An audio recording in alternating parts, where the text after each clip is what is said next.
Hola, buenos días. Sí, se oye. Gracias, soy Paola Hernández. Voy a empezar con mi presentación. Y bueno, yo coordino la práctica de ESG en González Calvillo y espero que les sea muy interesante porque sobre todo la voy a enfocar al tema que menos se habla y es la gobernanza de las empresas, porque me parece que es ahí donde viene la reflexión inicial y es donde más inquietudes hay porque las empresas oyen de finanzas, oyen de inversiones, pero lo primero que dicen es, ¿y qué tengo que hacer? ¿Qué hacia adentro, cómo lo implemento? Y es donde vamos a enfocarnos sobre todo en esta presentación.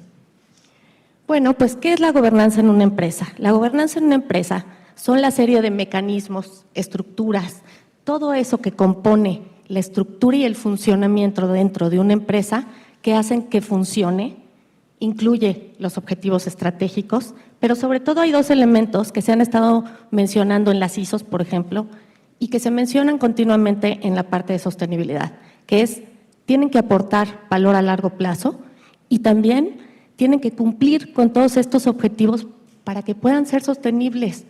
Una empresa que no es sostenible se considera actualmente que ya no va a durar, que no puede tener objetivos a largo plazo. Y esto es muy importante para efectos de nuestro tema. Entonces, vamos a entender en palabras muy sencillas, ¿qué es lo que los inversionistas quieren? Quieren rendimiento, eso ya lo sabíamos. Pero ¿qué quieren ver en el tema de ESG? Además del rendimiento, quieren ver que el retorno de su inversión tenga el entendimiento de cuál es tu impacto como empresa en los temas ambientales y en los temas sociales. Ya no es los objetivos de desarrollo sostenible en México, ya no es un mundo etéreo donde digo, bueno, cuando escucho números de lo que se aporta a nivel de México, bueno, yo sé que mi empresa aporta, pero yo no soy el 13%. No. Cuando hablamos de ESG, tenemos que ser capaces de entender que tenemos que individualizar nuestra aportación. Y eso es exactamente lo que los inversionistas quieren ver, su rendimiento más el impacto de lo que nosotros hacemos en estos factores. Y bueno, el enfoque tradicional ambiental, ustedes lo sabían, era el cumplimiento de la normatividad. Bueno, pues si en empresa veo la ley de aguas nacionales, veo la ley de residuos, veo la ley GEPA, veo esto. Bueno, ese enfoque tradicional ya no es el enfoque tradicional. Hay un distinto enfoque a través del ESG y eso requiere entender cuál es este enfoque. ¿Y de qué estamos hablando? El tema que más van a escuchar es el de cambio climático, la transición, el net zero. Y cuando hablamos de eso, hoy escuchamos a BlackRock que lo dijo muy precisamente, innovación.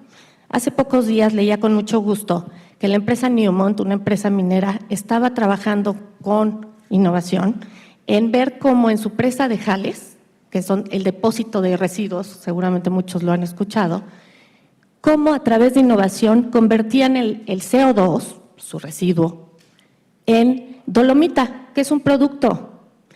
¡Qué maravilla! El residuo más importante de la industria minera, que es una de las industrias intensivas, ya están pensando cómo transformarla en un producto. Hacia allá es donde tenemos que empezar a pensar. Entonces, cuando hablamos de cambio climático y cuando hablamos de innovación, estamos hablando de piensa qué necesitas hacer dentro de tu empresa. También implica gestión del riesgo ambiental. ¿Qué significa esto? Que si una empresa tiene ya una matriz de riesgos, necesita entender sus riesgos ESG y necesita incorporarlos en su matriz de riesgos. ¿Qué quiere decir que incorporen principios ambientales? Bueno, el principio de reparación del daño. ¿Conozco mis daños ambientales? ¿Conozco cómo los voy a minimizar? ¿Conozco cómo aplicar esos principios dentro de mi empresa? ¿Qué quiere decir la prevención de la contaminación? Bueno, no solo es cumplir con el enfoque tradicional de la ley dice esto, yo hago esto. Es cómo voy a minimizar mi impacto. ¿Cómo voy a prevenir que esto suceda? Residuos, emisiones, lo escuchan continuamente. Economía circular, hacia allá tendríamos que estar pensando. Biodiversidad, en las últimas agendas de la ONU y eso van a estar viendo que ahorita es el tema principal. Agua y saneamiento. Los fondos azules, y lo escucharon hace poco, son los menos explorados. Y en realidad las empresas, más que títulos de concesión de agua, y lo saben porque hay iniciativas en este sentido, tendrían que estar pensando en gestión de cuencas, en cómo van a integrarse en la gestión de cuencas y en fondos azules, porque se va a acabar el agua y porque los títulos, por una cuestión burocrática o simplemente por escasez, van a dejar de ampararnos porque primero, y lo saben, va el agro y después el uso público urbano. Y el diferente enfoque en la S, ¿qué significa? ¿Cuál es el impacto de la empresa con la sociedad que la rodea? ¿Y esto qué significa? Empezando por dentro, ¿cuál es la relación que tienen las empresas con sus trabajadores? ¿Cuál es la relación que tienen las empresas y la diversidad en su board? ¿Hay diversidad? ¿Cómo fomentan que no haya inequidad en los sueldos? ¿Cómo fomentan que haya permanencia de la diversidad? Todo eso tiene que ver con una relación adentro, pero ¿y afuera? Por supuesto, el tema de pueblo indígena, por supuesto, y uno de los temas con los que más se van a enfrentar las empresas es abastecimiento, cadena de suministro. Y quienes se hayan enfrentado al ESG saben que existen muchísimas guías y que cuando tienes un due diligence, lo primero que te preguntan es de tu cadena de suministro. ¿Les haces due diligence? ¿Sabes con quién estás haciendo negocios? Anticorrupción. ¿Sabes con quién te relacionas? Todos estos temas, por supuesto que impactan una empresa, y yo hice un resumen de ciertos estándares y los principales rubros que están en estos. Eso no quiere decir que solo cumpliendo con estos vas a cumplir. En general, ahorita vamos a llegar a esto. Y la casi no mencionada G, governance. ¿Qué significa? Y empezamos la presentación diciendo, son los mecanismos y estructuras a través de las cuales una empresa se maneja. ¿Pero desde dónde? Desde la alta dirección. Si no hay compromiso de la alta dirección en estos temas, muy difícilmente vamos a ver que un equipo aislado de sostenibilidad pueda ejercer el cambio que se requiere para estos temas. ¿Y qué tiene que ver? Tiene que ver con comportamiento ético, por supuesto. Tiene que ver con la asamblea de accionistas, y lo vamos a ver después en una presentación aquí de nuestro propio equipo. ¿Qué tiene que ver? Con la estructura de las 3 líneas de defensa: auditoría, compliance, control interno, con partes relacionadas. ¿Tienes identificadas a tus partes interesadas? Y partes interesadas es un concepto que no es nuevo, lo escuchamos en las pláticas anteriores, pero las partes interesadas son todos aquellos que puedan tener o sentirse afectados por la empresa. Sentirse.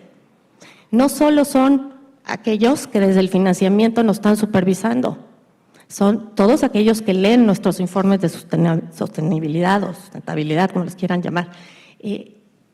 ¿Tienes un mapeo de partes interesadas? Generación de valor, lo hablábamos, finanzas y planeación. ¿Tienes una gobernanza del riesgo, de la sostenibilidad? En fin, todos estos son temas que forman parte de la casi no mencionada gobernanza, y es parte de la reflexión que las empresas deben de estarse haciendo. Entonces, bueno, ¿qué pasa dentro de la cabeza de una empresa cuando empieza a implementar el ESG? Lo primero que dice es, ¿tengo la estructura suficiente? Y justamente lo escuchamos en Bimbo, que acaba de decir Daniel Servit, que lo primero que pasó es la estructura. Tenemos una estructura robusta. Coincidimos plenamente. Lo primero que las empresas tienen que revisar es su estructura. Seguramente ya tienen su asamblea de accionistas, su consejo de administración, su comité de auditoría, su control interno, el área de cumplimiento, la dirección operativa, el área laboral, por supuesto, los puestos gerenciales y los puestos operativos.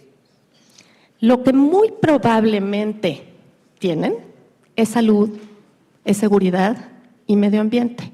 Salud ocupacional, ambiental y sustentabilidad. Y aquí es muy interesante porque vamos a verlo así. Dependiendo del grado de madurez de las empresas, es su estructura. Y cuando empiezan a implementar ESG se ven y se confrontan con ciertas cosas. Una empresa que tiene o es subsidiaria de una empresa norteamericana seguramente va a tener que hacer un reporteo en la SEC. La SEC, como saben, está por sacar este año las nuevas reglas para el reporte de cambio climático. Y puede ser que esta empresa tenga a su vez otra empresa en Europa. Si está en Europa y tiene más de 500 empleados, se ve sujeta a la directiva europea. Y esta directiva europea, ¿qué te dice? Tienes que hacer un reporte no financiero. Es decir, ya no solo tienes que reportar todo lo que era la información financiera y demás. Ahora tienes que hacer un reporte de este tipo de temas, de los temas ESG, y para eso está la directiva no financiera. Pero ¿qué pasó? Cuando la sacaron en Europa, se vieron con el conflicto que la gente no entendía cómo aplicarlo. Y por supuesto, los decían, oye, estás haciendo greenwashing. Tuvieron que crear unos instrumentos, y ya los oyeron hace rato, pero yo quisiera explicarlos un poco más sencillo. La taxonomía. En pocas palabras, para aquellos que el nombre les suene raro, la taxonomía es la guía que nos dice cuándo una inversión es sostenible. Esa es la relevancia de la taxonomía. Y en Europa empezaron por la taxonomía verde, salió una taxonomía, y después tuvo que haber una interpretación de la taxonomía verde. Y luego salió la social. Son dos instrumentos separados. Después han salido directivas sobre equidad de género, al grado de que en el 2026 el 40% de los boards deberá de tener y garantizar que el sexo menos representado en sus boards ya se encuentra ahí. Y no es si quieren, es obligación. El deber fiduciario de los accionistas va a ser garantizar que lo tienen y lo van a tener que reportar en esto. Entonces, ¿qué es lo que pasa aquí?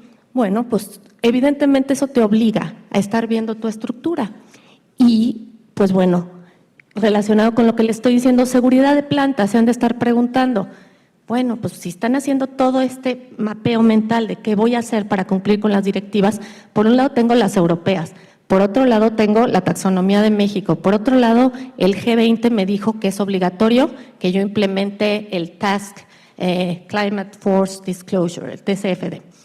Por otro lado tengo, el problema al que se enfrentan las empresas es, ¿y por dónde empiezo? Bueno, por supuesto, con sus objetivos estratégicos, es lo primero. Y los objetivos estratégicos, ya que los tenga claros, tengo que integrar todo esto que estoy haciendo. Ay, perdón, ¿eh? ¿Cómo que no cambia? Perdón, ¿podrían cambiar la siguiente? No. Ahí. Entonces, bueno, tengo que tener muy claros mis objetivos estratégicos, mis estándares y factores ESG que me aplican, mis partes interesadas, las directivas, las taxonomías, los informes, los reportes. Y una vez que defino el marco sobre el cual me voy a medir, pues ¿qué tengo que hacer? Un due diligence. Este due diligence, ¿qué es? Es un saco a la medida. Es algo que tiene que ser acorde a mi empresa. ¿Y qué tengo que hacer? Evaluar la información comparada con esos estándares. ¿Y qué tengo que hacer? Por supuesto que hay una cuestión financiera que atender y no está peleada una con la otra. Entonces, tengo que sacar un heat map. Hay unos quick wins, hay unos que rápidamente puedo abordar y solucionar, pero hay otros que van a requerir un corto, mediano, largo plazo. Entonces, hay que priorizar y hay que tener un mapeo de todas estas. Y entra dentro de todo es un análisis de materialidad, que no me voy a detener mucho porque seguramente van a hablar de él más adelante, pero ese análisis es un documento muy importante porque nos va a decir en cuestión financiera qué tan importantes son esos riesgos y cómo los debo de priorizar también en mi empresa. Y después de eso, ¿qué hago? Tengo que integrar los riesgos materiales ESG dentro de la matriz de riesgos general de la empresa. No lo puedo manejar como algo aislado, es parte de mi empresa, es parte del valor que genero. ¿Y qué áreas van a tener que ver? Control interno, por supuesto, tiene que haber una priorización, la gobernanza tiene que ser quien lleve la batuta y el área de compliance tiene que integrarlo. Indispensable, un plan de acción. Por supuesto que separado por objetivo, no es lo mismo el objetivo que tengas de cambio climático que el que tengas de diversidad y tiene que tener un marco de gestión de riesgo, soportado en métricas. También van a estar hablando mucho de los KPIs y hace rato lo mencionaban, pero no podemos llegar a un KPI si no hemos definido nuestra meta y nuestra meta tiene que ser acorde con el estándar que buscamos y tiene que ser acorde con los objetivos estratégicos. Entonces, todo eso viene de un análisis que primeramente se hizo dentro de la empresa. Y luego vienen los informes de avances, los reportes. ¿Qué son los reportes? Es la transparencia del órgano de gobierno. Por eso se está exigiendo que cada vez sean más claros y más transparentes. Y bueno, pues finalmente, ¿por qué las partes interesadas cada vez se involucran más en estos reportes? Porque es el deber fiduciario de una empresa estar reportando su inversión. ¿Por qué los que administran una empresa son los primeros que tienen que decir y supervisarlo? Cuando vean que una empresa no informa o informa indebidamente, cada vez van a empezar a escuchar más que las partes interesadas les exigen más. Y tiene que ver con el deber fiduciario. Cosas que adelanto que las empresas van a tener que volver a revisar, por supuesto, la reestructura de su consejo, contar con un consejero independiente ESG. ¿Por qué? Porque es un tema que requiere mucha especialización. El fortalecimiento de su área de sustentabilidad, el fortalecimiento del área de compliance, la gobernanza del clima, la gobernanza del riesgo y finalmente, como les dije, una gran parte del trabajo, porque esto se relaciona con todos con los que se relacionan, la cadena de suministro.